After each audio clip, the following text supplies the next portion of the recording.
Bom, gente, vamos lá. Vamos lá, porque a gente tem muita coisa para falar hoje. Aliás, a gente tem tanta coisa que eu não vou fazer revisão hoje não, tá? Vocês lembram que a última conversa foi densa pra caramba, né? Porque ela foi uma conversa sobre Deus falando na língua grega, né? E eu pensei assim, fazer um resumo daquilo vai gastar um tempão e é muito assunto. Relaxa, tá gravado, né? Acho que não é difícil você acessar lá se precisar. Eu acho que é importante, tá? Lembrando, o legal mesmo é você ler o material, minimamente. Leia, para a gente aqui, quando a gente falar alguma coisa, você ter minimamente a ideia do que a gente está falando. Bom, então, gente, lembrando, esse é o nosso material de trabalho. Recomendo que você adquira, lá no Telegram tem o link, e vamos embora. Bom, eu falei semana passada que nós íamos mudar um pouquinho de assunto, entrando agora nesse novo capítulo, que as questões mais técnicas, pelo menos ao meu ver, elas ficaram, eu acho que a maior parte delas para trás, porque aquela análise da língua hebraica, toda a história da língua hebraica, aquelas divisões por data, eu sei que é um material mais denso, né? Tanto a língua hebraica quanto o grego. Mas eu não tenho dúvida de que foi ótimo para nos dar um panorama da construção do texto bíblico ao longo da história, né? Das próprias línguas e da maneira como Deus trabalhou tudo isso para que chegasse até nós. No capítulo 4, que a gente começa hoje, o que é que a gente vai ver? A gente vai ver o seguinte, esse tema que está em cima aí, ó, a Bíblia hebraica no contexto do Antigo Oriente Próximo. Ou seja, a partir de agora, a gente dá uma olhada no que está acontecendo ao redor desse momento histórico em que Deus trabalha a escrita do texto bíblico do Antigo Testamento. Quem eram os povos que estavam ao redor, o que, que eles pensavam, e isso é muito importante, né? Você pode ter certeza disso. Nós vamos dar uma olhada nesse contexto geral que cerca o Antigo Testamento, e nós vamos entender um pouco mais dos habitantes, como eu já falei, de como é que eles pensavam, principalmente a cosmovisão religiosa desse pessoal. O que é que eles pensavam sobre Deus, quais os deuses que eles serviam, mais ou menos, vamos dar um ampassã sobre isso, né? E por que que isso é importante para a gente? Você pode pensar assim, mas a Bíblia não é suficiente para se autorrevelar, digamos assim, ela não se sustenta. Sim, ela se sustenta. Talvez outra pergunta que você tenha na cabeça aí, lembrando ontem da conversa do Conhecendo a Casa, mas não é só a Escritura? Só a Escritura? Só a Escritura? Só a Bíblia? Não é só a Bíblia? Por que que eu tenho que conhecer um pouco disso? Bom, porque é importante. Primeiro, porque todo texto, lembre-se, ele é registrado em um contexto específico. Assim, é óbvio, mas a gente esquece disso, né? Quem eram aquelas pessoas? O que é que elas pensavam? O que é que cercava a vida delas? Isso é fundamental para você entender o que é que elas escreveram, né? E mais, esse contexto, ele não deixa de influenciar o texto bíblico, ou qualquer texto. Sim, ele influencia. A escrita é influenciada por aquilo que nos cerca. Então, todo texto é registrado em um contexto que influencia a escrita e o seu registro. Portanto, conhecer o mundo onde estavam inseridos os autores bíblicos nos faz compreender seu pensamento e a sua maneira de interpretar a vida. Eu acho isso relevante demais para a gente poder entender melhor o texto bíblico, obviamente hoje do Antigo Testamento, né? Algumas perguntas importantes. Onde é que o Antigo Testamento foi escrito? Esse tipo de coisa a gente precisa ter uma ideia, né? Qual é o lugar geográfico onde o Antigo Testamento foi escrito? É possível que a maneira de viver, entender a realidade do Oriente Próximo tenha, de alguma forma, moldado ou influenciado a redação do Antigo Testamento? Será que a gente não para pensar nisso? É uma boa pergunta. Outra pergunta, é possível encontrar paralelos de Yahvé, Deus de Israel, com os demais deuses do panteão dos diversos povos que habitaram essa região? Será que eles se conversam? Será que eles são muito diferentes? Como é que eram os deuses que aqueles povos ao redor de Israel serviam? E último ponto, como a religião de Israel difere da religião dos seus vizinhos? A partir dessa construção, a gente pode ter muito esclarecimento sobre o texto do Antigo Testamento, tá? O Walton, John Walton, frequentemente citado pelo professor, pelo Paulon, que, aliás, estou pegando aqui um livro que eu acabei de receber da editora Ultimato. Vocês sabem que a gente tem uma parceria com a Ultimato. O nome do livro é O Mundo Perdido de Adão e Eva, o debate sobre a origem da humanidade e a leitura de Gênesis. Adivinha de quem é? John Walton. Eu pedi esse livro para ter aqui na minha biblioteca e fazer um trabalho possível mais à frente. Então, só porque eu liguei aqui, vi o livro e lembrei do autor, é o mesmo. Mas olha só o que ele diz. Uma vez que o texto bíblico é um artefato cultural, alguém me chamou? Ouvi um barulhinho aí? O Ricardo comentou que tem esse livro no chat. Ah, bacana, Ricardo. Que legal, que bom. É um bom livro, depois você me comenta aí, tá? Mas vamos lá, vou ler de novo. Uma vez que o texto bíblico é um artefato cultural em adição a qualquer significância teológica que possa ser atribuída a ele, e que ele emerge de um contexto antigo, não deveríamos ficar surpresos pelo fato de frequentemente haver ocasiões em que o significado do texto não será imediatamente transparente a nós. As ideias do Antigo Oriente Próximo, os conceitos, as crenças ou as cosmovisões podem, então, ser necessários para entendermos o sentido do texto. O John Walton está dizendo assim, que às vezes a gente fica batendo cabeça para entender algumas coisas. Por que eles fizeram isso? Qual o significado daquilo? Não é? Isso quando a gente não espiritualiza, a gente não inventa umas bobagens, né? E aí a gente não consegue fazer a devida interpretação se a gente não mergulha lá. Por isso que uma boa exegese bíblica demanda investimento no conhecimento do contexto.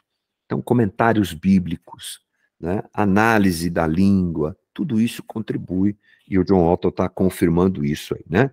Então, olhar a cosmovisão religiosa dos povos do Antigo Oriente Próximo, você vai ver essa sigla aí várias vezes aqui na conversa de hoje, e comparar com o que a Bíblia hebraica nos apresenta, revela algumas coisas. Primeiro, revela que o Antigo Testamento é único na revelação do Deus de Israel, seus atributos e a sua relação com o homem.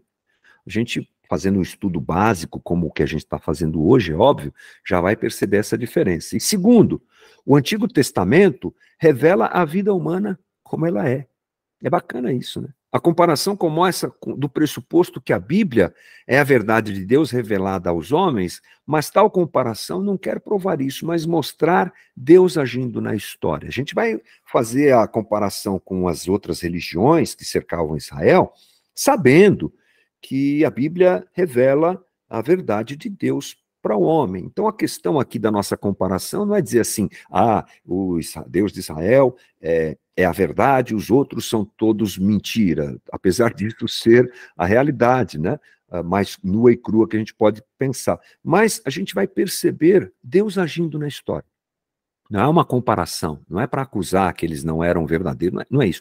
É para nós entendermos Deus agindo naquele ambiente, naquele momento da história, tá? Então, vamos começar com o que é óbvio, né? O Antigo Oriente Próximo. É assim que a gente se refere teologicamente à região onde tudo aconteceu. Do início da era cristã, no século 17, 18, ao século 18, então do início da era cristã até o século 18, o Antigo Oriente Próximo, a sua história, foram alvo de pouca atenção. Hoje a gente tem uma preocupação com o conhecimento do que se passou. Mas, gente, isso não é uma coisa antiga. O homem se despertou para isso não há muito tempo atrás. É bem interessante, tá? Então, aquela região ficou meio esquecida, tá? Mas aconteceram algumas coisas que contribuíram para que o olhar europeu, principalmente, fosse dirigido para aquela região chamada de Antigo Oriente Próximo. Então, algumas coisas aconteceram. Olha só, primeira, historiadores clássicos como Heródoto, do século V a.C., e Tucídides, perdão, de 460 a 400 a.C., eles começaram a olhar mais para aquela região. Mas, talvez, a pessoa que mais tenha gerado curiosidade e divulgado a importância daquela região tenha sido Napoleão, gente. A incursão napoleônica. O Egito foi conquistado pelos franceses em 1 de julho de 1798. Agora, gente, agora. E o próprio Napoleão, ele era muito empolgado, eu diria até fascinado pelo Egito e por aquela região. Então, durante o tempo que ele ficou dominando aquela região, que aquela região ficou sob o seu domínio, ele levou uma série de estudiosos lá para o Egito. Exatamente. Esse pessoal se debruçou sobre tudo que tinha lá para entender a cultura, para entender a maneira como eles cultuavam os deuses. O alvo principal foi o Egito, né? Mas isso, com certeza, foi uma faísca para que essa curiosidade do mundo para aquela região acontecesse. Se você depois tiver tempo, dá uma olhadinha no YouTube, procura lá Napoleão e o Egito. Você vai ver como ele era fascinado por isso. Tem algumas histórias bem interessantes, alguns documentários que podem ajudar você bastante nesse sentido, tá bom? Mas era uma região esquecida até que Napoleão se voltou para lá. Aqui a gente tem um mapa do Antigo Oriente Próximo daquela época do Antigo Testamento, tá? Você vê ali Canaã, ó, você vai conhecer Canaã, Mesopotâmia e outros nomes um pouco mais conhecidos, né? Não dá muito para a gente se identificar, porque é muito tempo atrás isso aqui. Então, a gente pode fazer essa sobreposição aqui, ó. Essa região. Olha aí, ó. Olha lá. Iraque, Irã, Turquia, ó, o Egito aqui do lado esquerdo embaixo, a Arábia Saudita aqui embaixo. E você tem Israel, olha lá. Ali, ó, do lado, né, no meio aqui esquerdo, aqui, do lado da Síria, você tem ali a região de Israel. Então, isso aqui é o Antigo Oriente Próximo. Gente, o Antigo Testamento aconteceu aí, ó. É aí que a parada toda aconteceu, tá bom? Então, só para a gente ter ideia, né? O Antigo Oriente Próximo é o mundo social, religioso, político e geográfico do Antigo Testamento. É o palco oriental do enredo bíblico. Quando a gente lê o Antigo Testamento, é aí, ó. Então a gente tem que conhecer minimamente, né? Sabendo, primeiro, que é um mundo muito antigo. Nós estamos falando de muito tempo atrás, né?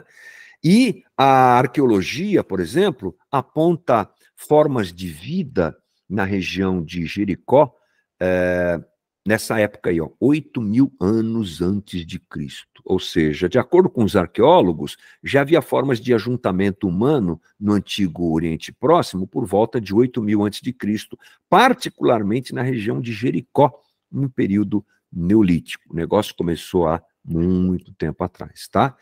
Grandes civilizações surgem na Era do Bronze, tá? Só para a gente ter uma ideia do movimento das civilizações nessa região aí. Com o advento da Era do Bronze, que é de 3.000 a 2.000 a.C., grandes civilizações começaram a surgir e se desenvolver ocupando porções de terra atravessadas por rios importantes, como o Nilo, no Egito, o Tigre e o Eufrates, na Mesopotâmia e na região do Crescente Fértil, tá bom? Só para a gente saber as populações que surgiram nessa época aí. E existiu, no intervalo temporal de 1200 a.C. ao advento do islamismo, que é o século VII. Então, essa região, ela funcionou, ela aconteceu nesse período que a gente tem registrado aí na tela. Em suma, o intervalo temporal dentro do qual podemos falar da existência do Antigo Oriente Próximo é esse aí, de 1200 a.C. até o advento do islamismo no século VII. Ou seja, o mapa que eu mostrei, o segundo mapa que eu mostrei, não é mais Antigo Oriente Próximo, ali já é a modernidade, né? primeiro mapa, sim, é que mostra essa realidade aí de muito tempo atrás. Quais os povos que ocuparam o Antigo Oriente Próximo? Vamos a alguns que vocês com certeza já ouviram falar. Sumérios, né? Sumérios, a primeira civilização de destaque na região é a Suméria. O que eles fizeram? Desenvolveram a escrita, você lembra disso? Cuneiforme, a primeira forma de escrita cuneiforme foi por esse pessoal aí, os sumérios. Desenvolveram grandes cidades-estados como Uruk, Lagash e Umá.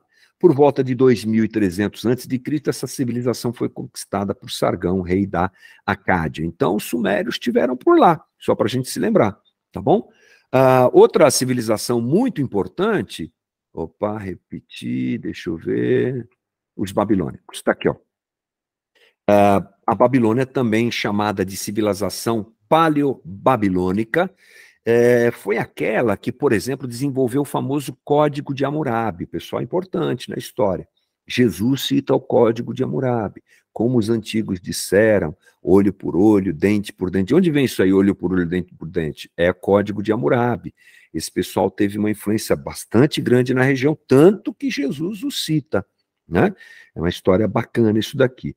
E é o sistema de códigos legais com um raciocínio simples de legislação punitiva, né? O Código de Hammurabi, só para a gente lembrar. E talvez a mais importante dessas populações, desses povos, é o Egito, né? O Egito sobrevive desde os relatos dos primeiros patriarcas até o momento final do Antigo Testamento.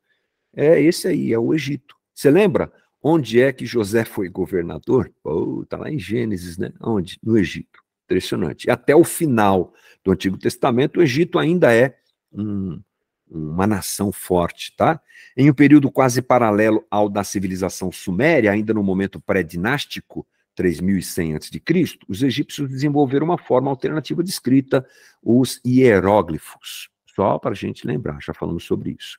Mas, além disso aí, a gente tem um outro, eu não vou dizer povo, mas uma outra região, que é Canaã, para onde Abraão foi enviado, né? Vai para a terra que eu vou te mostrar, simplificando a coisa, é para lá que Abraão vai. Localizada em meio a essas grandes civilizações, estava a região de Canaã, gente, a terra em que Israel se estabeleceu. Era cercado por diversos povos chamados de os povos da terra.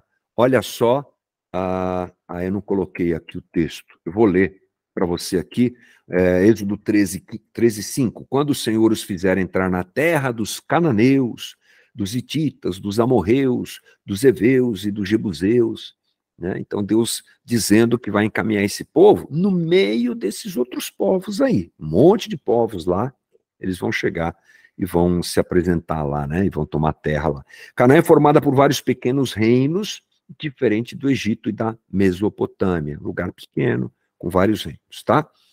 Algumas descobertas que eu acho que são valiosas a respeito desse assunto aqui, sobre os povos que ocuparam aquela região, perdão. Lembrando, gente, que a arqueologia é uma ciência recente, acabei de falar para você, né? Entre o século V, 15º, 16º, 15 e 16, é que a arqueologia aparece. Então, muita coisa ainda está para acontecer, muita coisa ainda vai ser descoberta, pode ter certeza. Mas algumas descobertas importantes. A pedra de Roseta é uma pedra mesmo, né? Muito interessante essa pedra. Essa pedra, ela contém a inscrição em três línguas: o grego, o hieróglifo e o demótico, que é uma variante do egípcio tardio, tá? E ela possibilitou a compreensão dos hieróglifos por Jean-François Champollion, considerado o pai da egiptologia. Aí tem a mão de Napoleão.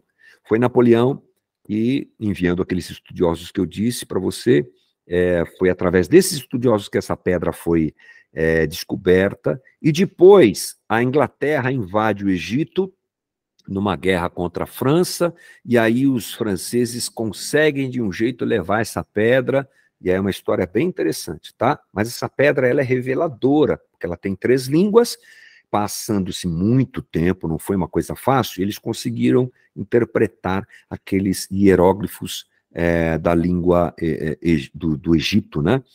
e aí muitas portas se abriram nesse sentido, tá? Uma outra descoberta é Numa Elish, mito da criação babilônico, tá? Mais um produto, mais um material revelador a respeito do que pensavam os babilônicos sobre a criação. E o poema, esse aqui é bem conhecido, né? O poema sumério Epopeia de Gilgamesh. Toda vez que você vai estudar esses povos antigos, Gilgamesh aparece, tá? O interesse, quando eles foram descobertos, foi muito grande, dado as várias similaridades, olha que interessante, com o texto bíblico. Esse material aí fala com o texto bíblico do Antigo Testamento de alguma maneira, tá? Especificamente quanto à narrativa da criação e ao dilúvio de Gênesis. Olha só, não é exclusivo do texto bíblico a narração da criação e do dilúvio. Ele está registrado no material de outros povos. Isso é legal, hein, gente, para a gente saber, tá? E aí a gente resolve aqui, né? Em suma, o Antigo Oriente Próximo é considerado por muitos o berço das mais importantes civilizações que farão parte do relato bíblico veterotestamentário. Olha que legal. A gente não tem só Israel, a gente tem Israel lutando contra um monte de povos. Você sabe lá, quando Josué entra na terra, tem que desalojar os 30 e tantos reis lá, e aí aquele monte de povos, são esses caras aí, ó, tá? Que estão lá. E aí o próprio professor Paulo On apresenta para a gente esse quadro. Eu acho legal, depois, se você quiser dar uma olhadinha, né? Não vou gastar tempo com isso, mas acho que é legal um quadro que mostra, assim, resumo, né? Em termos de idade do bronze e a descrição de cada momento histórico que está acontecendo naquela região. Beleza? Ok, vamos falar agora sobre a religião desse pessoal. Eles estavam lá e eles tinham religião? Sim, eles tinham religião. Primeira coisa importante, a religião deles não pode ser percebida por nós como a gente hoje enxerga a religião. Gente, quando você olha para o passado, você deve se lembrar que aquelas pessoas eram muito, muito diferentes de nós. Muito.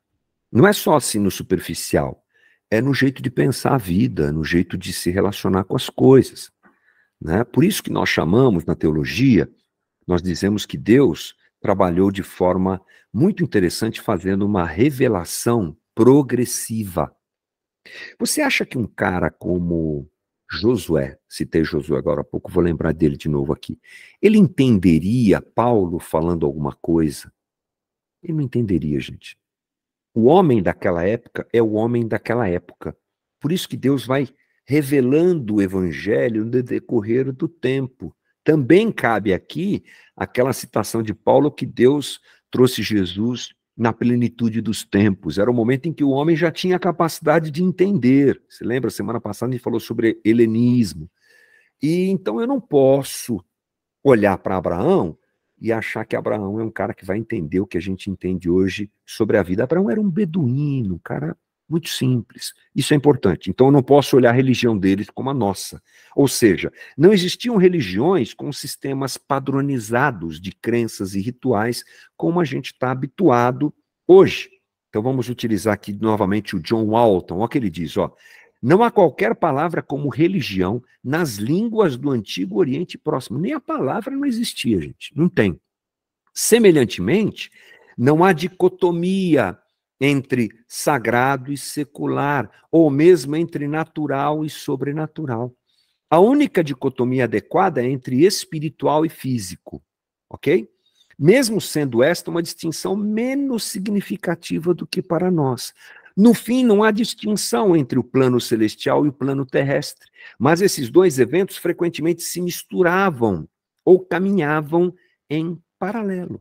Então, John Walton está dizendo que essas dicotomias que nós fazemos naturalmente hoje não eram feitas naquela época.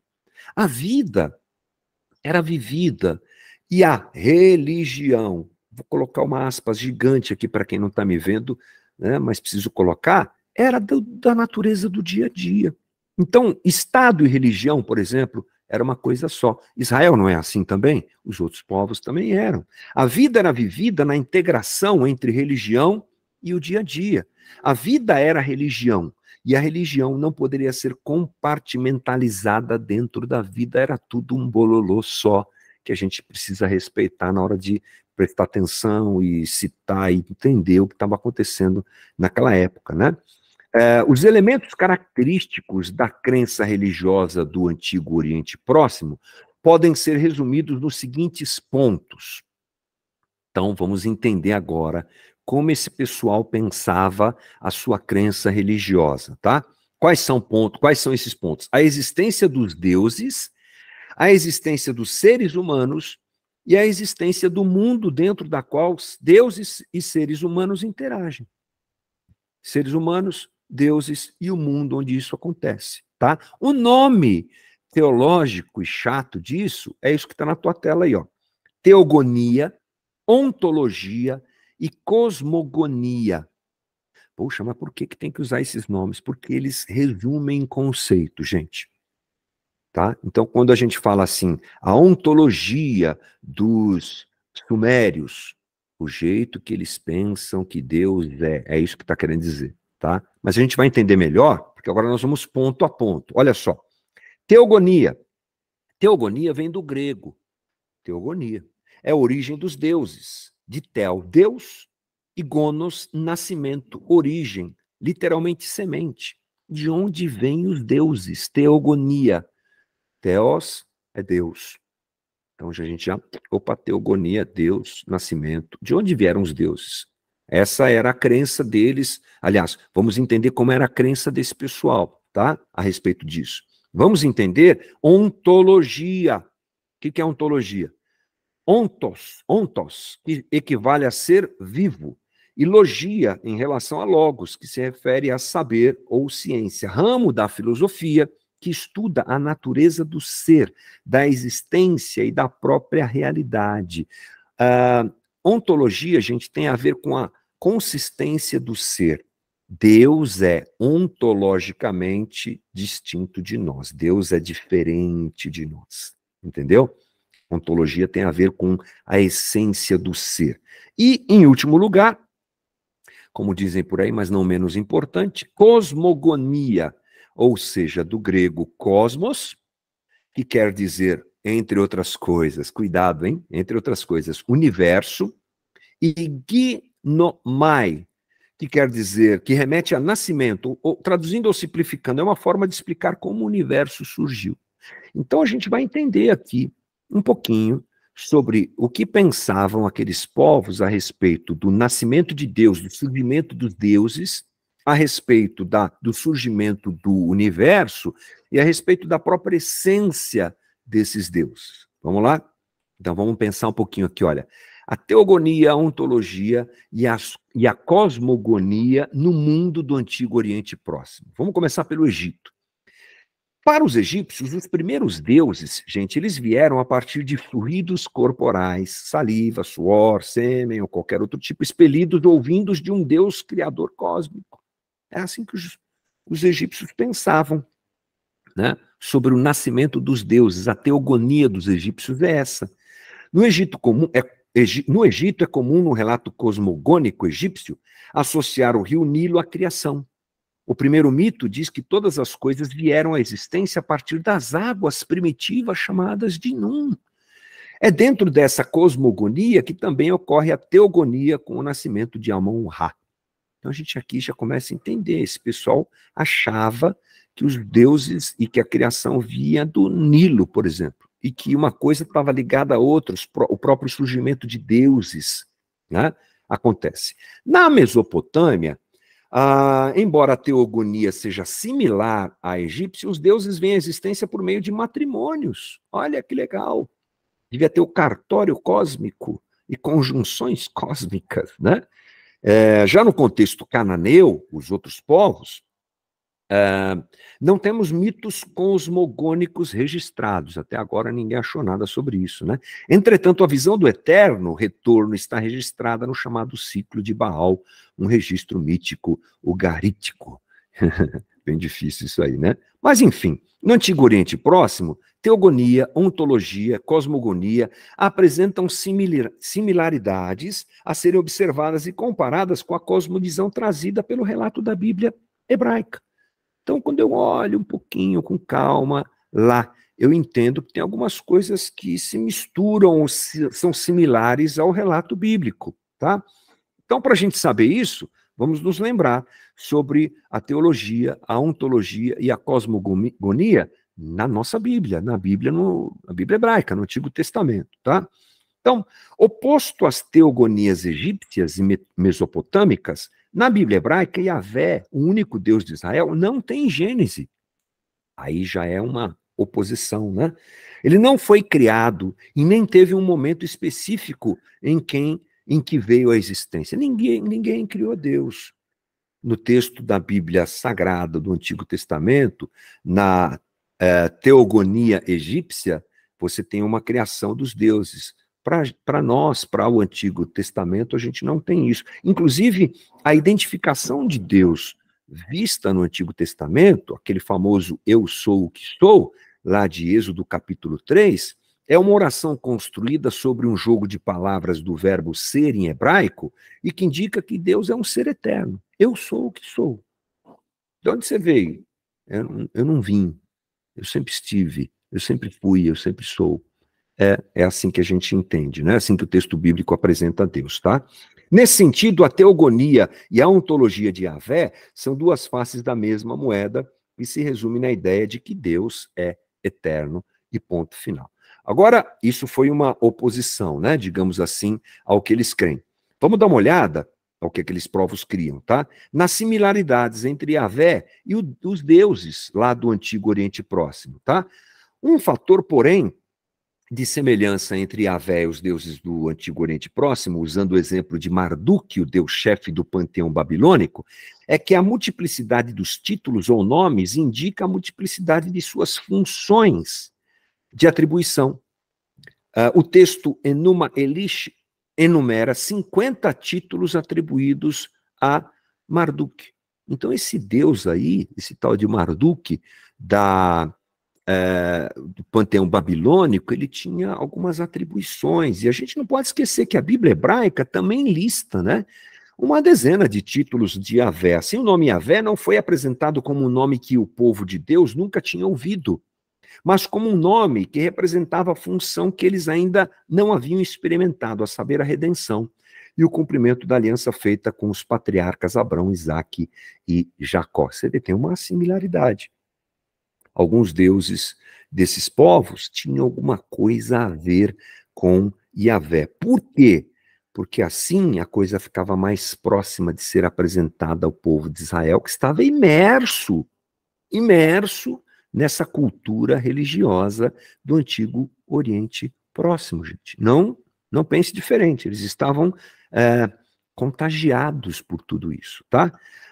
Vamos dar uma olhada na cosmogonia, que é a criação do cosmos, do Antigo Oriente Próximo, e nosso relato na Bíblia hebraica, tá?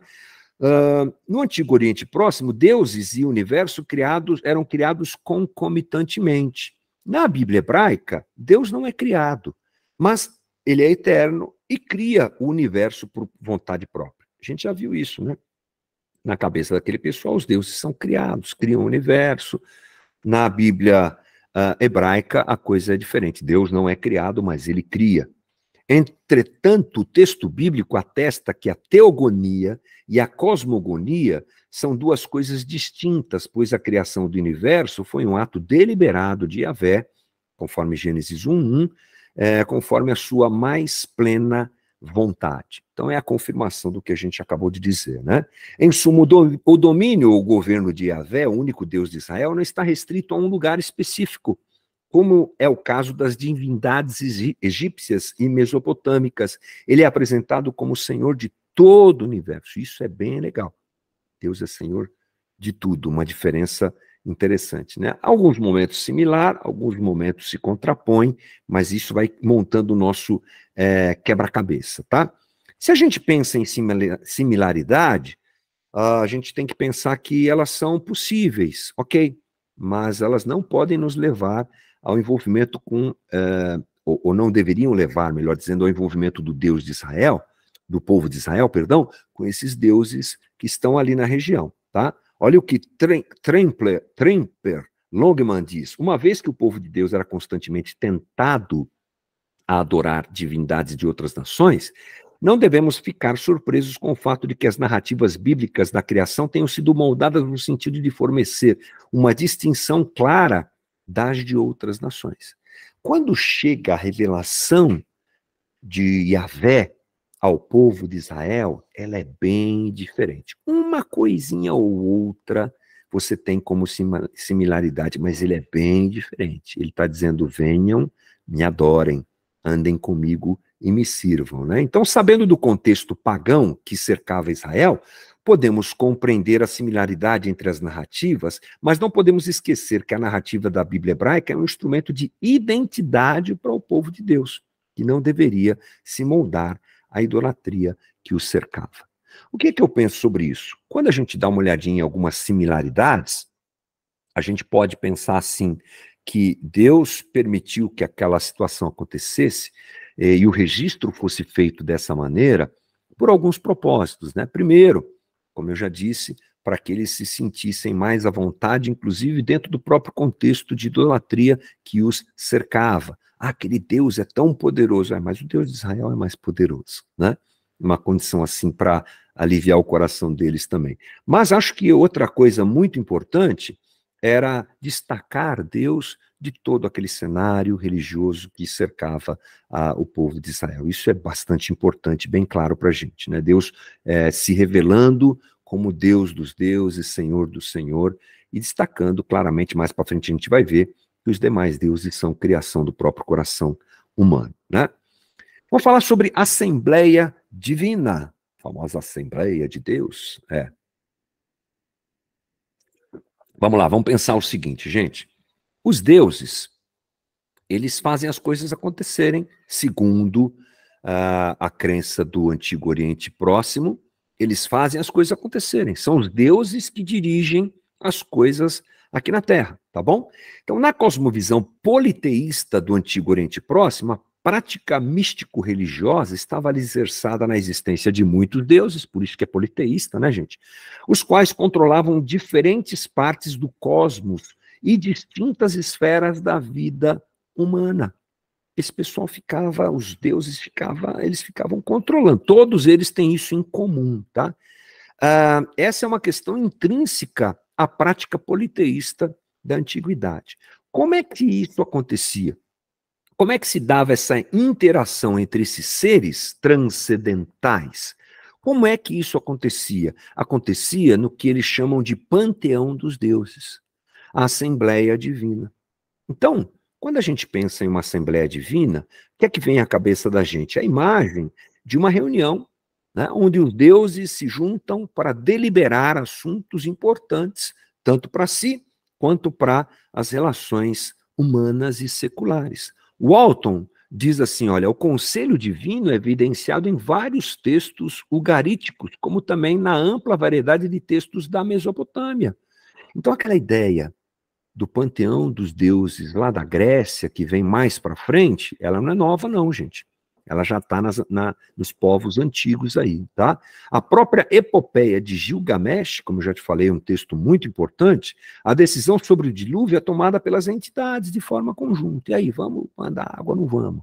Olha que legal, os deuses, né, discutem sobre isso. Então, em linhas gerais, as maiores decisões entre os deuses mesopotâmicos era colegiada. Então, era assim que eles criam, nessa ação divina desses deuses sobre a humanidade. Então, a gente tem algumas constatações básicas aqui, gente. As religiões no entorno de Israel são politeístas, enquanto a fé dos hebreus é monoteísta ou monolátrica. Eles acreditavam só em um Deus, os demais povos acreditavam em muitos deuses. Era bem esquisito, bem diferente para a época isso, viu, gente? A Bíblia hebraica é clara quando afirma que Yahvé não depende de nada e de ninguém para tornar a sua vontade em realidade. Ele não precisa consultar ninguém. Ele é Deus. Como eu sempre brinco, Deus não passa vontade. O Deus de Israel não passa vontade. E aí, Isaías, né, 40:14, diz o seguinte: a quem o Senhor consultou que pudesse esclarecê-lo? e que lhe ensinasse a julgar com justiça. Quem ensinou Deus o conhecimento ou aponta o caminho da sabedoria? Ou seja, assim Yahvé decide e executa a sua vontade sozinho, não tem conselho. Deus é único, Deus é Senhor, Deus é soberano, tá?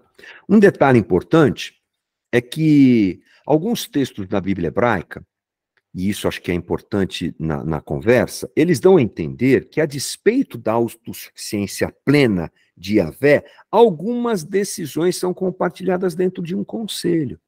Tipo assim, parece que tem um conselho que decide as coisas. Olha o Salmo 82, 1. É Deus quem preside na Assembleia Divina. No meio dos deuses, ele é o juiz. Olha só, como é que eu explico um negócio desse? A ideia implícita não é a de que Deus, ou a de que Yahvé, efetivamente consulta os demais deuses, mas que o Deus de Israel é soberano sobre todos eles. Então tome cuidado com a interpretação desses textos, tá? Segundo ponto importante nessa conversa, e o famoso plural? Não, Deus é um só, mas tem um plural. Onde é que a gente já encontra um plural, gente? Lá em Gênesis 1:26, né? Façamos o homem a nossa imagem e semelhança, conforme a nossa semelhança, né? O homem conforme a nossa imagem e conforme a nossa semelhança. Bom, a gente já tem a explicação disso, mas vamos lembrar, né? A explicação cristã básica é Trindade. A Trindade já estava lá. A Trindade, gente, não é um assunto que se resolve logo no começo da igreja, tá? A Trindade, ela é elaborada pelos pais da igreja, que percebem, por exemplo, na cena do batismo de Jesus, Deus se manifestando de 3 formas distintas. Você tem o Filho, você tem o Espírito Santo sobre ele em forma de pomba, você tem Deus Pai falando. É a partir dessas coisas que se elabora a teologia da Trindade, que dá pano para manga também. E aqui a gente tem uma primeira pista, digamos assim, sobre isso. É a Trindade que está conversando sobre a criação humana. Mas tem um aspecto aí também, cadê? Olha lá, plural majestático, que é uma forma de linguagem usada por reis e outras figuras de autoridade para indicar sua posição superior. Quando ele fala nós, quando se refere dessa maneira, é um reforço à divindade, à autoridade, né? Também é um possível uso de uma linguagem que era compreensível e familiar aos contemporâneos do povo de Israel. Então, até isso, Deus, na sua misericórdia, providencia. Na hora que o texto foi registrado, no caso lá em Gênesis, por Moisés, era para que os povos ao redor também, de alguma maneira, pudessem entender, tá? O importante aqui é que a linguagem da Bíblia hebraica pode ter sido influenciada pelo imaginário pagão da Assembleia Divina, que era comum em outras culturas da época. Nesse momento, a linguagem do plural seria uma forma de Yahvé afirmar seu domínio inquestionável sobre o universo. Tá? Uma coisa interessante para a gente pensar. Vamos pensar um pouquinho mais sobre o lugar dos deuses nesse mundo religioso, né, lá do Antigo Oriente Próximo, ou seja, o lugar dos deuses no cosmos, tá? Para aquele pessoal, gente, o cosmos é o lugar em que ocorre a interação entre os deuses e os seres humanos, tá? Então, qual é o lugar dos deuses dentro do universo físico? Se eu tenho um espaço, o que é o próprio cosmos, onde essa interação acontece, onde é que esses deuses se manifestam fisicamente? Olha, de acordo com esta visão de culto, tudo o que acontecia no mundo e no universo era a ação direta dos deuses. Não se pensava na relação natural de causa e efeito, buscada como explicação pela ciência atual. Tudo que acontecia aqui, nesse mundo físico, é culpa dos deuses. Choveu? Ah, foi os deuses que mandaram. Secou? Foram os deuses que secaram. Os rios, as florestas, a natureza, a criação, que a gente chama hoje, né? Assim, tudo era explicado pela ação dos deuses dentro da sua jurisdição. Por isso que você tem a divisão de tantos deuses, cada um cuidando de um departamento da vida humana, né? Então, por exemplo, o Deus Sol, lá no Egito, no contexto, perdão, o Deus Sol do contexto mesopotâmico tinha controle sobre tudo o que acontecia dentro dos seus domínios, ou seja, os céus, e se manifestava na figura do Sol. Então era assim que eles imaginavam, né? Todos os atributos e ações do Deus Sol, como o crescimento da vegetação, dos alimentos, estavam necessariamente relacionados com seu papel no cosmos. Legal isso, né? Interessante demais a gente pensar que era departamentalizada a ação dos deuses naquela forma de pensar, né? A cosmogonia, a cosmologia, a teogonia e a teologia são elementos intrinsecamente relacionados no mundo antigo. Uma coisa conversa com a outra, gente. É difícil da gente separar tudo. Então é importante nós pensarmos assim. Então nós podemos considerar os atributos desses deuses como estáticos. Ou seja, são determinados, sem serem revisados ou alterados. O Deus Sol é o Deus Sol. O que ele faz? Ele cuida do Sol, enquanto o Deus da Lua cuida do Deus da Lua. E acabou, né? Os deuses do panteão do Antigo Oriente Próximo só poderiam atuar dentro de um sistema pré-estabelecido. Eles, nesse sentido, são engessados, né? Que se relacionava a lugares, funções e a certos elementos da natureza. Aquele Deus faz isso. Aquele outro Deus faz aquilo. Ou seja, eram deuses territoriais, locais e com atribuições pré-definidas que limitavam a ação de cada um deles. Essa era a construção, esse era o jeito de se pensar a respeito dos deuses lá no Antigo Oriente Próximo. E aí vem Yahvé. Aí vem Deus se revelando ao seu povo. E quais são as diferenças, gente? Segundo a Bíblia hebraica, Yahvé é tido como aquele que criou todo o cosmos e está numa posição externa a tudo o que existe materialmente, exercendo domínio e poder pleno sobre tudo e todos. Ele cria, mas ele está fora da criação, coordenando tudo. Ele é visto, ele é percebido na criação, mas a criação não é ele. A criação não é Deus, a criação é obra divina. E Yahvé, então, não está restrito a um sistema fixo, mas ordena e governa tudo fora dele. Logo, as manifestações físicas que ocorrem no cosmos não são manifestações dos atributos de Deus, mas instrumentos da sua soberania. Então, deixa eu ler uma coisa aqui para você. As manifestações físicas e eventos que ocorrem no mundo, como a criação e o funcionamento da natureza. Oi, filho, tudo bem? Meu filho veio pegar um negócio aqui. Pode levar. Isso, esse é meu. Não, esse é meu. Esse é seu? Então, tá bom. Vou começar de novo, gente. As manifestações físicas e eventos que ocorrem no mundo, como a criação e o funcionamento da natureza, não são apenas uma expressão dos atributos de Deus, mas são controlados e governados por ele, como instrumentos da sua soberania e domínio sobre o mundo. Em outras palavras, Yahvé não está simplesmente agindo através das leis naturais que governam o universo, mas ele tem um controle ativo sobre tudo isso que acontece. Né? Lembrando de novo, a chuva não é Deus, o sol não é Deus, Deus controla tudo isso para o seu propósito, tá bom? A outra coisa importante, a religião bíblica não apenas remove o único Deus do domínio da mitologia, mas, como é notado frequentemente, ele demitologiza a própria religião, mesmo encontrando ecos nas construções da mitologia pagã. O que o autor quer dizer com essa frase, gente? Ele quer dizer que a religião bíblica tem a capacidade não apenas de afastar Deus do domínio da mitologia, porque se Yahvé estivesse dentro da mitologia, ele estaria no mesmo nível daqueles deuses. Mas a Bíblia hebraica tira Deus desse universo. Ele está acima de tudo isso. Ele não está ligado a esse sistema. Né? Então, a Bíblia hebraica desmitologiza a própria religião. Ou seja, ela remove elementos mitológicos que possam estar presentes na sua construção. Então, esclarece quem é Deus, esclarece como o homem deve se relacionar com Deus. Né? Apesar de nós termos alguns ecos da mitologia pagã na religião bíblica, e a gente já falou sobre isso, Essa religião tem a habilidade de filtrar, essa religião apresentada pela Bíblia hebraica, digamos assim, né, tem a habilidade de eliminar esses elementos, de forma a tornar-se uma religião que está fundamentada na relação entre Deus e a humanidade, de uma forma clara e direta. Então, traduzindo em miúdos aqui, gente, a Bíblia hebraica apresenta um Deus que está acima de tudo aquilo que era a realidade da religião dos povos do Antigo Oriente Próximo. Conversa um pouquinho, mas está fora.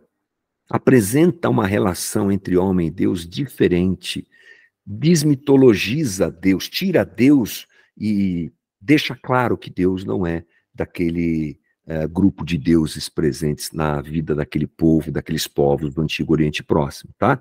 Assim, por mais que encontremos alguns traços de semelhança entre as mitologias do Antigo Oriente Próximo e o Deus de Israel, a diferença básica entre essas duas dimensões é que a Bíblia hebraica expressa o controle real de Yahvé sobre todas as coisas que ele criou para a sua própria glória. Pronto, acho que está resolvido. Gente, onde é que esses deuses moram? Nos templos. Esses deuses moram nos templos, e agora a gente vai olhar a diferença da ideia de templo para religiões do Antigo Oriente Próximo, para as religiões pagãs, vamos chamar assim, e para a religião hebraica, né? O principal meio pelo qual os seres humanos tinham contato com Yahvé e demais entidades divinas é o templo, a gente sabe disso, né? Então vamos dar uma olhada nessa diferença, olha. No fato de que o politeísmo daqueles povos promovia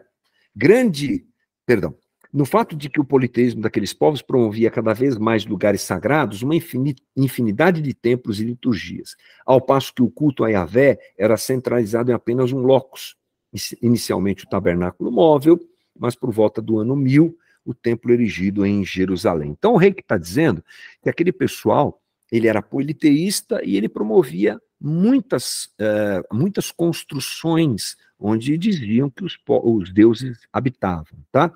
Mas na história de Israel nós sabemos que Deus, num primeiro momento, diz para o povo construir o tabernáculo e ele habita naquele lugar e se relaciona com o homem naquele lugar, depois o templo e depois a gente. Mas isso é outra história para outro dia, né? Então, o templo era o componente central e fundamental do cosmos. A peça central da função e da identidade de comunidade, o principal mecanismo para interface entre os humanos e o divino. Enquanto Deus, letra minúscula, né, estivesse assentado no seu trono, a ordem estabelecida por meio da criação era mantida.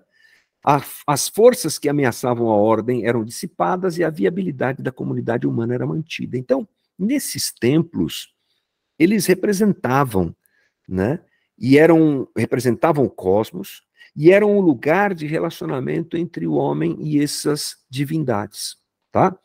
Umas informações importantes sobre isso aqui que cabem. O templo era concebido para ser residência dos deuses e o local em que eram feitos rituais e cerimônias em honra às divindades, como a gente sempre sabe que aconteceu. Na perspectiva dos deuses do Antigo Oriente Próximo, o templo era a sua habitação na Terra. Onde esse Deus está no aspecto físico, aqui, agora? No seu templo. Tá? Uma miniatura ou cópia da sua habitação nas esferas celestiais. Quando eles construíam o templo, era uma miniatura do que eles tinham na esfera celestial, né? Que esse Deus tinha na esfera celestial. Por isso, muitas culturas do Antigo Oriente Próximo consideravam os templos como portais que os conectavam às dimensões dos deuses. Era o lugar sagrado, é o lugar, né, da transcendência. Os templos também representavam o cosmos sobre o qual determinada divindade exercia controle e domínio. Era tudo uma miniatura do que eles acreditavam ser a realidade da transcendência, né? E também o templo ainda era onde os onde os antigos criam que os céus entravam em contato com a terra. Era ali que a coisa acontecia, gente. Espaço de intersecção, de âmbito divino e transcendente, humano e material. Era o ambiente onde o Deus deles, ou os deuses deles, se manifestavam. Um bom exemplo disso é essa coisa aqui, ó, gente. O zigurate. É uma construção mesopotâmica, que é uma estrutura piramidal, que você está vendo aí, está claro, né? Em cujo topo havia uma casa pequena, uma câmara, na qual uma mesa era preparada para a divindade bater um rango lá. Era assim que eles acreditavam. As escadarias que levavam até o topo eram consideradas o elo entre a realidade divina e humana, ou seja, por onde os deuses desciam para serem servidos pelos humanos. Era um ambiente de ligação, já falamos, né? Diferente dos templos normais, o zigurate era um lugar para um determinado deus habitar, porém, as pessoas não podiam entrar ali dentro para adorá-lo. E no nosso livro de cabeceira tem uma referência interessante, que provavelmente a Torre de Babel, lá de Gênesis 11, de 1 a 9, era um zigurate, né? Porque eles constroem a torre para se comunicar com os deuses, né? E era uma realidade comum na vida religiosa do Antigo Oriente Próximo. Então, essa é uma ideia básica de onde eles acreditavam, como é que eles acreditavam nessa coisa dos deuses estarem em contato com o mundo físico. E a Bíblia hebraica? Como é que era a ideia do templo na Bíblia hebraica? Olha só, gente, na Bíblia hebraica, tire da sua cabeça a ideia do templo de Salomão e coloque essa ideia aqui na sua cabeça. Gente, isso é muito importante. Onde está Deus? Qual é o templo de Deus? O próprio cosmos. O cosmos é o templo de Deus. O relato da criação nos dá informações suficientes para considerar que o cosmos foi criado para ser o próprio templo e a própria habitação de Deus. E o lugar em que o ser humano desfruta essa comunhão com ele, gente. Onde Deus habita? No cosmos, né? Se em Gênesis 1 temos a criação do espaço sagrado, em Gênesis 2 temos a ação do ser humano como sacerdote, cultivador desse templo / jardim, uma representação do templo cósmico divino. Não é muito diferente. Os povos do Antigo Oriente Próximo criavam estruturas que representavam o que eles achavam da realidade da transcendência do seu Deus, né? Deus cria o cosmos e habita nele, e cria a terra e habita nela como uma representação do próprio cosmos. Gente, isso é muito lindo, né? O Deus que fez o mundo e tudo que nele há, sendo o Senhor do céu e da terra, não habita em templos feitos por mãos humanas, por mãos de homens, tampouco é servido por mãos de homens, como necessitando de alguma coisa, como ele mesmo é quem dá todas as coisas, e a respiração e todas as coisas, e aí por diante. Quem é? Paulo falando lá em Atos. Né? Bom, vai abrindo a cabeça. Onde é o templo de Deus? É o cosmos, ele habita em tudo, ele cria o jardim, ele está presente com a gente. Mas agora vamos pensar nos próprios ídolos. E alguma coisa interessante aqui para a gente aprender, gente. Como é que a gente sabe que o Deus que o Deus que aqueles povos criam estava no templo? A presença divina era assegurada pela imagem dessa divindade, o chamado ídolo, na câmara interior do templo ou santuário. Como é que eu sei? Quando eu construo um templo aqui, agora vem habitar aqui, como é que o Deus deles habitava lá dentro? Faz um ídolo e coloca lá dentro. Como é que esse ídolo era feito? Olha só que interessante, gente. É um processo dirigido diretamente pelo Deus que eles estavam servindo, né? Parece que tem alguma coisa a ver com... parece não, lembra um pouco a inspiração divina das Escrituras, alguma coisa que aquele Deus vai dirigindo. É só um paralelo para a gente entender, tá? Depois de pronto, era preciso lavar a boca do ídolo, que era um ritual mais importante. A partir disso, o ídolo adquiria a capacidade de interagir com o mundo. Porque ao lavar a boca da imagem, os deuses poderiam comer, beber as oferendas, cheirar os incensos queimados em seu louvor, tá? Depois disso, o ídolo era colocado na parte mais importante do templo e era adorado. Tá? Era assim que eles faziam.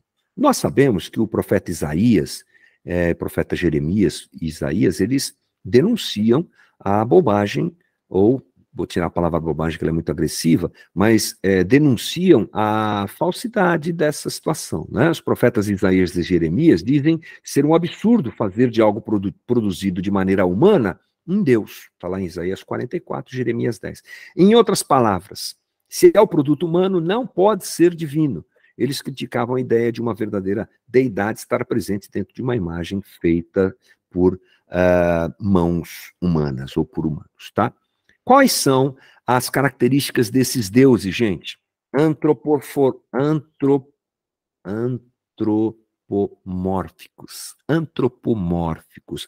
Diante do mundo politeísta e idólatra, a gente pode categorizar os deuses dessas formas aí, dessa forma que nós vamos ver, e eles eram antropomórficos, ou seja, eles tinham aparência de homem, tá?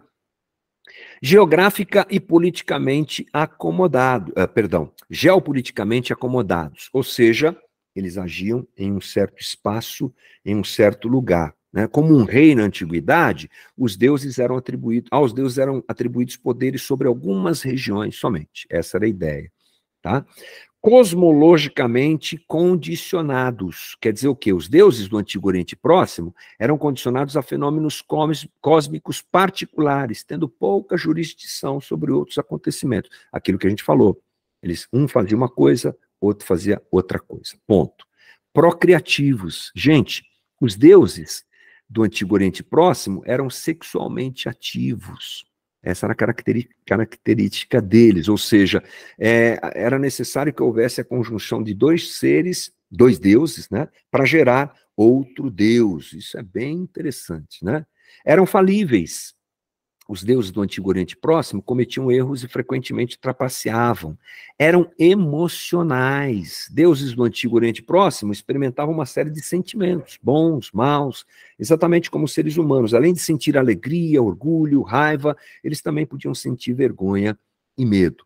Sem dúvida, quando você tem uma afirmação como essa, você diz assim, mas o Deus da Bíblia também sente. Então, eu preciso fazer um paralelo aqui muito rápido, porque você tem textos que dão a entender isso. Ah, Deus se arrependeu, Deus ama o homem, né, de certa maneira, João 3,16. Então, o desafio é nós apresentarmos Deus, entendermos quem é Deus, entendendo e compreendendo que o Deus da Bíblia, ele é apresentado de maneira que nós também possamos compreendê-lo. Deus também é apresentado de maneira até certo ponto antropomórfica, né? As mãos de Deus. Olha só, será que Deus tem mão? As mãos de Deus. Ah, mas Deus mandou criar o homem à sua imagem e semelhança. Mas às vezes o texto ele é usado para a gente poder entender. Então, muitas vezes, a apresentação de situações emocionais relativos ao Deus do Antigo Testamento, né, Yahvé, tem a ver com a nossa limitação de compreensão, só para constar, tá? Eles eram engajados em rotinas e atividades diárias. Eles tinham atividades diárias, parecidas inclusive com os seres humanos, se alimentavam das oferendas, se alimentavam das coisas que eram entregues, habitavam, dormiam nos templos erigidos, eles tinham uma vidinha, né, que era condicionada àquilo que faziam. E eram deuses comunitários. Os deuses do Antigo Oriente Próximo tinham interação entre si. Esse fator pode parecer estranho para nós, mas é importante lembrar que não podemos esquecer que as sociedades da antiguidade sempre foram comunitárias. Gente, a percepção da individualidade é coisa recente. E, naquela época, tudo era comunitário, até os deuses que eles serviam, né? Bom, vamos lá. Yahvé versus, né, Ultimate Fight celestial. Yahvé versus deuses do Antigo Oriente Próximo. Bom, enquanto os deuses do Antigo Oriente Próximo tinham características que se manifestavam exteriormente, Yahvé tem características e atributos que são interiores, gente. Não é nenhuma surpresa, diz aí na tela, encontrar pouca evidência da literatura do Antigo Oriente Próximo de que os antigos considerassem seus deuses justos, sábios, fiéis, graciosos, embora eles expressassem a esperança de que seus deuses agiriam dessa maneira. Não tem uma não há registro sobre esse tipo de coisa como essência dos deuses do Antigo Oriente Próximo. Mas, na Bíblia hebraica, você encontra um Deus que é alguém justo, que trabalha em justiça, né? Não há evidência, diz o nosso livro de cabeceira, de que os antigos considerassem seus deuses moralmente justos, mas a Bíblia hebraica apresenta um Deus justo, um Deus sábio, um Deus bondoso, um Deus fidedigno, um Deus misericordioso e compassivo, um Deus santo, um Deus diferente, né? No Antigo Oriente Próximo, a santidade estava associada basicamente a tudo que se oferecia no culto ou ao culto. Em outras palavras, todos os materiais usados no culto, tais como vasos, roupas, animais, eram considerados santos, né? Eles eram segregados, separados para uso cerimonial. E Yahvé é apresentado na Bíblia hebraica como um Deus cuja ontologia, olha lá, a ontologia é santa. Isso quer dizer que Deus está completamente e moralmente apartado daquilo que é considerado injusto, puro, pecaminoso. Mas olha que lindo, esse Deus vem atrás da gente, gente pura, injusta, né? Impressionante isso. Bom, o estudo comparativo entre Yahvé e os deuses do contexto do Antigo Oriente Próximo revela que o monoteísmo está sustentado no tripé interioridade, moralidade, relacionamento. Isso significa que o Deus de Israel se apresenta como alguém intensamente pessoal. Por outro lado, todas as características e atribuições dos deuses do Antigo Oriente Próximo, relacionadas à sua falibilidade moral, características que os deuses do Antigo Oriente Próximo compartilham com seus seres humanos, não são nunca relacionadas a Yahvé. É bem distante.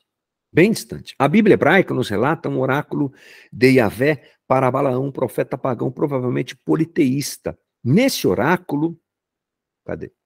Olha lá, nesse oráculo, Yahvé se revela como alguém ontologicamente diferente de todos os outros deuses ao Antigo Oriente Próximo. Deus não é homem para que minta, nem filho de homem para que se arrependa. Acaso ele fala ou deixa de agir? Acaso promete e deixa de cumprir? Números 23, 19. Yahvé não estava simplesmente afirmando que ele não era ser humano, por isso seria simplesmente, porque isso seria simplesmente lógico, né? Ele está se colocando numa situação de diferenciação em relação a todos os outros deuses do Antigo Oriente Próximo, que tinham como características atributos falíveis, tais quais os seres humanos, como a mentira. Antes de ir para a conclusão, eu vou falar aqui usando esse... Não, vou concluir primeiro, depois eu volto. Vai, vamos lá. Por que conhecer o texto do Antigo Oriente Próximo para compreender melhor o texto da Bíblia hebraica? Gente, primeiro, uma das regras mais básicas da exegese bíblica é nunca impor ao texto aquilo que achamos ser correto. Não é a gente que acha nada. A gente olha o texto e procura entender o que ele está dizendo. O caldo cultural é importante para a melhor compreensão do que se está dizendo, sem esquecer que a palavra de Deus é suficiente. Segundo Timóteo 3,16, a palavra de Deus é inspirada pelo próprio Deus, né?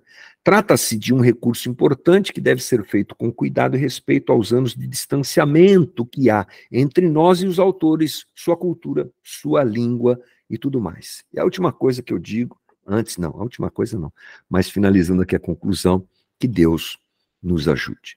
Mas eu acho que eu poderia ter conversado um pouco mais com vocês, e vou fazer isso aqui. Eu sei que a gente já passou um pouquinho do que a gente habitualmente usa de tempo, mas eu preciso falar com vocês uma coisa, que é essa ideia do templo. Gente, isso é muito significativo. No Antigo Oriente Próximo, eles construíam lá os seus templos, fabricavam um ídolo, lavavam a boca do ídolo e colocavam um ídolo lá dentro. Era a representação do que eles achavam que acontecia na transcendência. A descrição da criação feita na Bíblia hebraica, ela é compreendida por esses povos ao redor de Israel. Só que, nessa narração, nessa narrativa, e Gênesis é um texto narrativo, é assim que a gente entende, o que é que você tem? Você tem um Deus que constrói o seu próprio templo. Um Deus, primeiro, que é Senhor de todo o universo. Ele constrói o seu próprio templo, que é a terra. E na terra ele coloca um ser, à sua imagem e semelhança, que é o homem.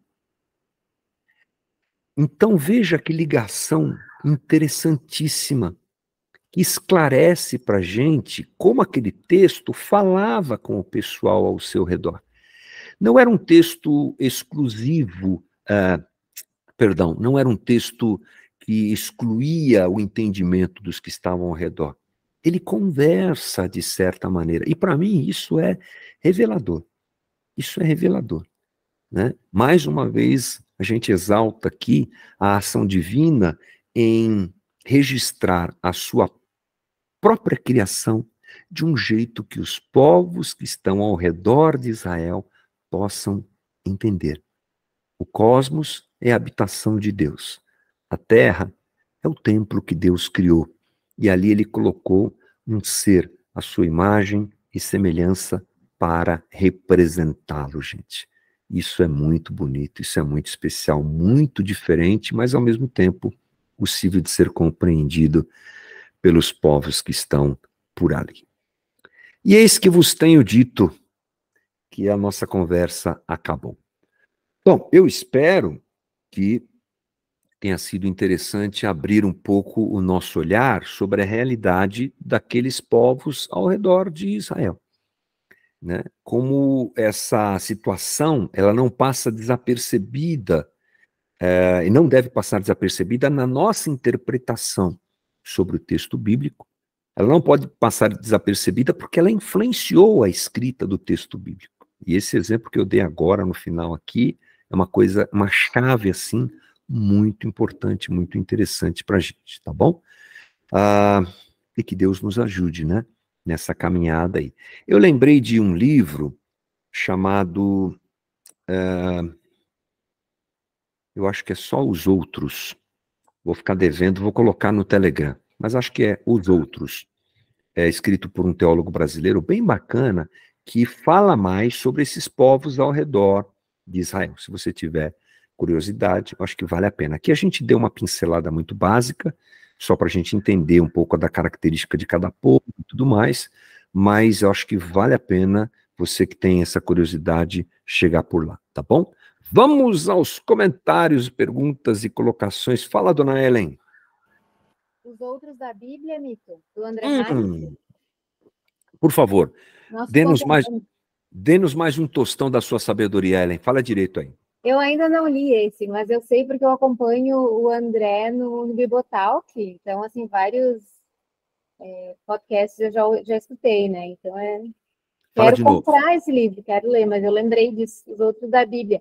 E ele tem também o Aqueles da Bíblia. Isso, Os Outros da Inclusive, Bíblia. Inclusive, a novela Gênesis da Record fizeram uma pesquisa no livro dele para fazer. Olha, que bacana, hein? Os Outros da Bíblia e Aqueles da Bíblia. Eu devo ter isso no meu Kindle aqui. No meu Kindle tem um monte de livro que eu não li ainda. Eu acho que eu comprei esses 2 livros aí. Qual é o nome do autor, Ellen?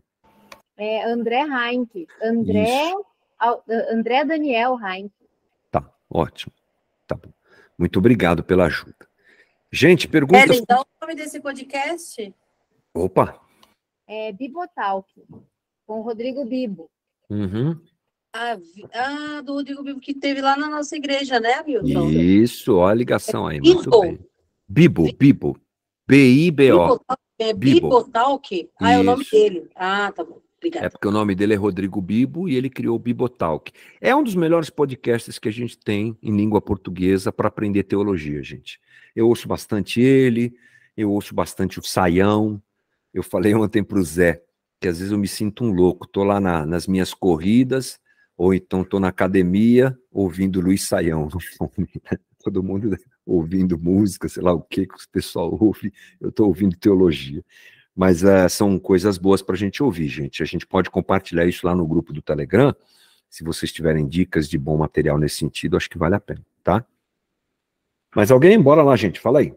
Ô, Salvador, assim, primeiro que eu achei incrível essa parte, né? Eu falei na semana passada que a parte técnica eu ficava meio distante, falava, meu Deus, o que é isso? Mas essa parte eu gosto bastante. E só para não passar batido, né? Todas as quartas eu tenho uma frasinha do Lewis, né? Complementa aí, vai lá. E aí ele diz assim, né? Eu não vejo como poderíamos ter chegado ao conhecimento da grandeza de Deus sem um indício oferecido pela grandiosidade do universo material. Mais uma vez, que tipo de universo nós exigimos? Se fosse pequeno o suficiente para ser aconchegante, não seria grande o suficiente para ser sublime. Caraca, que incrível. É uma frase incrível, né? Mas aí eu anotei um monte de post-it, eu vou falando fora de ordem, Tudo e bem. aí você resolve. Eu acho muito legal essa questão dessa linha do tempo, né? Porque eu cresci e eu percebia muito essa noção de que parecia que na igreja eu me alienava e que na escola eu estudava ciência, estudava história de verdade. E era como se tivesse um paralelo, né? A Bíblia estava contando uma coisa e a história estava contando outra. Eu fui ter essa noção, por incrível que pareça, de que fosse a mesma coisa, quando eu trabalhei num colégio cristão, porque eles faziam uma linha do tempo, e era muito legal, porque essa linha do tempo elencava os fatos históricos, e aí é muito difícil até de colocar, né? Mas eram fatos históricos importantes na humanidade, juntamente e concomitantemente com a narrativa bíblica. Então, ação, tinha isso, mas de repente tinha o surgimento da escrita, e aí era muito legal porque os alunos percebiam de que era a mesma história, e que não tinha uma história da humanidade, uma história paralela que a Bíblia contava. Outra coisa também que eu acho interessante eu vejo que tem muitas séries, né, na Netflix e em outras plataformas também, que trazem essa questão de algumas práticas pagãs. Tanto é que eu já me peguei várias vezes com alunos meus que se dizem, não, eu sou ateu. Aí, do nada, o aluno tá lá com uma pedrinha preciosa do lado, tá com filtro de sonhos, né? Aí eu falei, mas que ateu que é você que tá acreditando nessas questões pagãs? E aí, há mais ou menos 1 ano e meio, uns 2 anos, eu ficava muito incomodado, porque aqui na rua de casa ficavam muitas crianças e adolescentes. E eu falava, poxa, Deus, eu não falei de Jesus para nenhum deles, e eu me sentia muito incomodado. Aí eu orei e falei assim, Deus, eu só preciso conhecer um deles. Se eu conhecer um deles, eu consigo conhecer os outros. Só que eu esqueci que eu tinha orado com isso, né? Aí um dia eu estava chegando em casa, e aí a minha vizinha falou assim, você é professor, né? Eu falei, eu sou, por quê? Você não queria ensinar meu filho, não? Aí eu falei assim, na hora eu falei, não tem horário, e muito puxado isso daí para mim, meu Deus, tal. Aí depois que caiu a minha ficha, eu falei, não, Deus, volta aqui. Aí outro dia eu voltei, falei, não, tenho tempo sim. O menino fez 3 aulas, ele tinha 11 anos, mas ele era um dos mais influentes aqui na rua. E aí eu consegui, depois, acho que em 1 semana, eu falei, não, vamos montar um grupo, vocês vêm aqui em casa, a gente bate papo e conversa sobre Jesus. E aí eu tinha preparado para fazer a apresentação, os 3 primeiros encontros, para falar quem era Deus, quem era Jesus, quem era o Espírito Santo. E aí, quando chegou no quem é Deus, eu queria saber o que eles sabiam primeiro. E aí eu preparei os slides e a primeira pergunta, Deus é a chuva? Não, Deus não é a chuva. Deus é a natureza? Aí metade, depende, tem que ver. Deus é o universo? Aí isso era consenso de que Deus era o universo. E aí depois eu fui explicando de que não era bem assim, mas eu acho engraçado essa noção, né? Falando com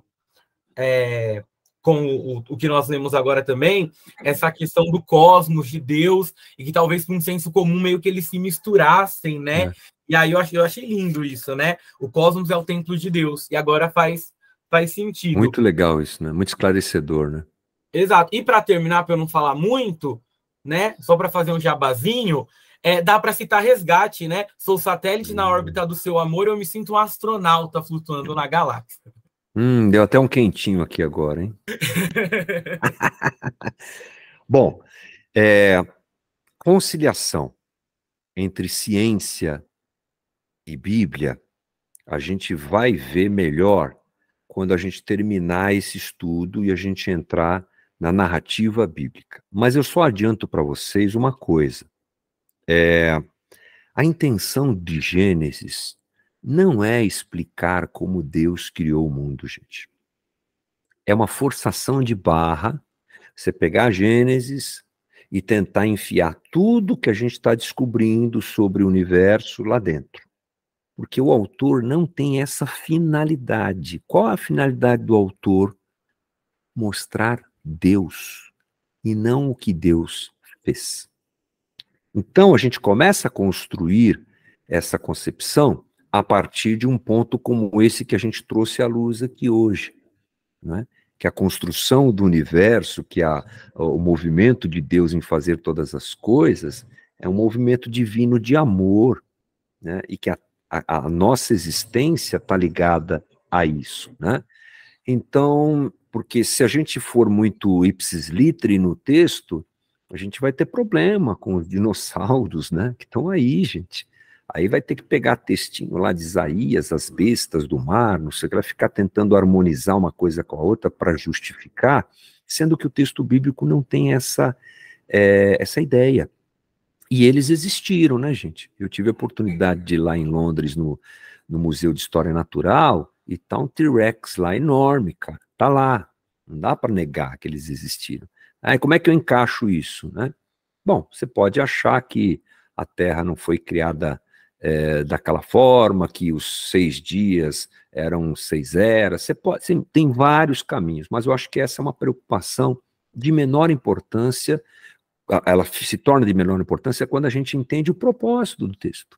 O propósito do texto não é dar a fórmula, o propósito do texto é veja Deus, olhe para Deus, conheça Deus da sua maneira, né, na sua essência, e aqui você tem uma narrativa sobre o que ele fez e tudo mais, mas a ideia não é essa, tá? A segunda coisa é essa necessidade da gente encontrar Deus em alguma coisa tangível, né? Então, por isso que as pessoas pensam muito nessa coisa, porque a gente vive num mundo secularizado, e aí fica muito difícil de você falar de coisas transcendentais, porque depois do iluminismo, o homem é o centro de todas as coisas, né? Então, se o homem é o centro de todas as coisas, a gente precisa encaixar Deus naquilo que é palpável, naquilo que é percebido. E eu sei que, ainda que seja de uma maneira limitada, o universo é percebido. Está aí o Hubble e agora o novo satélite que lançaram lá, tirando as fotos, as galáxias, os buracos negros. Isso é percebível, né? Então acho que Deus é isso aí. Numa sociedade que despreza o transcendente, fica muito mais fácil, mais cômodo eu dar resposta dessas coisas para alguma coisa palpável. Então, acho que é isso que a gente sofre, né? Numa sociedade que não percebe o que não é visto, né? Não, só quer ter contato com o que é percebido, com o que é visto, né? Então, as respostas desse tipo são um pouco mais comuns do que a gente imagina, né? Acho que é isso. Vitor, Fala, Fabi. desculpa. De modo nenhum. Mas, de qualquer forma, se alguém, né, tem interesse em saber, tem um cientista cristão incrível que se chama Adalto Lourenço. Eu tive o prazer inenarrável de ter 3 dias de palestra com ele quando nós estamos no Palavra da Vida, e ele é sensacional, assim. Jonathan, se você quiser dar uma procurada por esse cara, Adalto Lourenço, um cristão autêntico, porém cientista também, que ficava triste na escola bíblica quando pensava na ciência e chegava na escola e tinha exatamente esse tipo de frustração que a gente cresceu tendo, né? De que realmente, a Bíblia é uma coisa, mas aí a ciência fala outra e tal. E ele consegue fazer um link, assim, com toda clareza, mas, claro, exaltando toda a soberania de Deus e dando o conhecimento, mas de uma forma que a gente sabe que, como o Mito explicou, não é esse o lance, né? O lance é mesmo conhecer a Deus e amá-lo, independente de qualquer coisa. Mas ele traz, assim, uma clareza incrível, porque ele se tornou um cientista, né? E um cientista cristão. E é muito legal. Então, se alguém tiver interesse, dá uma procurada por ele. Eu vi, acho que algumas palestras dele. Na verdade, assim, eu fico só um pouco preocupado, porque eu não sei se ele ainda tem teorias tão atuais, porque quando a gente vê o Rodrigo Bibo, acho que tem um podcast que ele fala sobre os dinossauros também, enfim, e aí ele né, o Adalto Lorenz, ele vai por um outro caminho. Mas uma base que eu tenho também é desse daqui, que eu acho que... vai cair tudo, meu Deus, sempre cai tudo. Ó, ele é estudioso, ele conhece, ó, tá vendo? Nem tô falando novidade. Ou Não Tenho Fé Suficiente para Ser Ateu. Esse livro eu já li também, Isso é muito bom, maravilhoso. Né? Nossa, esse é bom. Tanto é que ele diz, né? Só alguém fora do espaço, tempo e matéria consegue criar espaço, tempo e matéria. E aí também é muito bom. Legal. Isso aí, é só dando uns pitacos, né? Ótima contribuição, é isso aí, ótima contribuição. Tá o Ricardo dizendo aqui, ó. Cadê a fala do Ricardo? Lê para mim aí, Douglas, por favor, que sumiu. O Adalto tem um livro chamado Gênesis 1 e 2. Muito bom. Maravilha. Mais alguém, gente? Bora. Tá bom aqui a conversa, hein? Já estou seguindo aqui o Adalto Lourenço, então. Aí, ó. Hein? Aí tem inclusive um vídeo dele aqui, que ele está com esse Rodrigo Silva, que ele acho que é adventista, se não me engano. Isso. E o Rodrigo Silva, uma vez eu vi numa entrevista, ele falando sobre a existência dos dinossauros, né? Mas eu fiquei tão feliz, porque eu achava que eu não podia acreditar que os dinossauros existiam. Aí, tá vendo? Eu cresci aprendendo que isso é mentira, isso foi uma libertação. Edificou a fé, né? Umas coisas assim, né?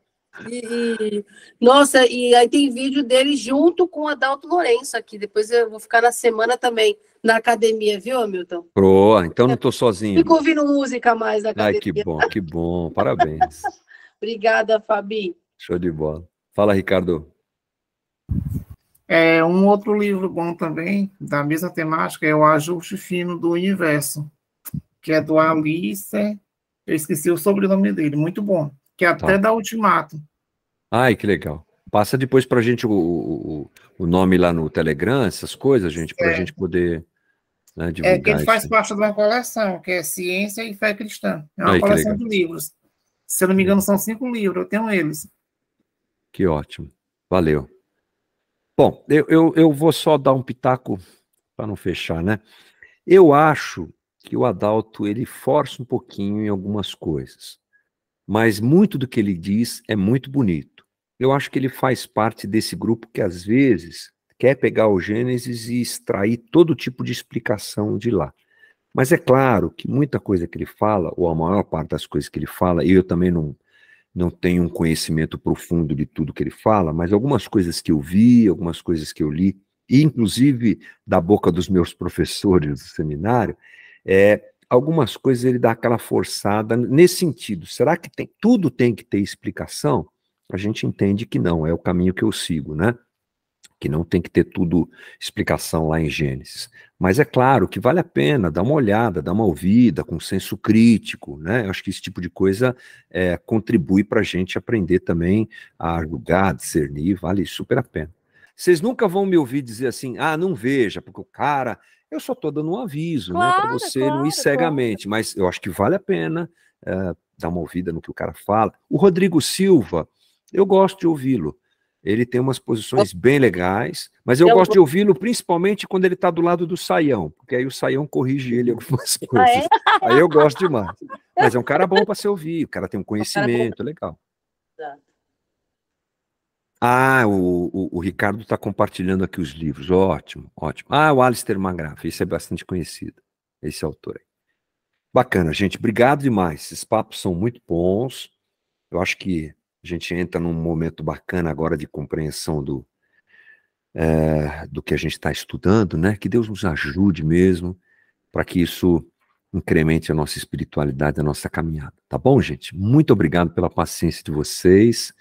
É um esforço danado fazer tudo isso daqui, mas quando eu vejo vocês aqui, eu fico feliz, viu, gente? Fico feliz de vocês estarem persistindo aqui. Eu vou até arrumar um diploma para vocês no final do nosso o nosso curso, tá bom? Entregue pelo Paulo On. Boa, boa, claro, claro, e eu consigo, olha que eu consigo, hein? Olha que eu consigo, não duvida, não. Vamos orar, gente? Quem quiser orar, por favor, fique à vontade, é só abrir o microfone e orar. Vou esperar um pouquinho, ver se aparece um voluntário aí, vamos lá. Não, eu oro. Obrigado. Jesus, muito obrigado por esse encontro, muito obrigado por essa conversa, que o Senhor nos dê um bom fim de noite.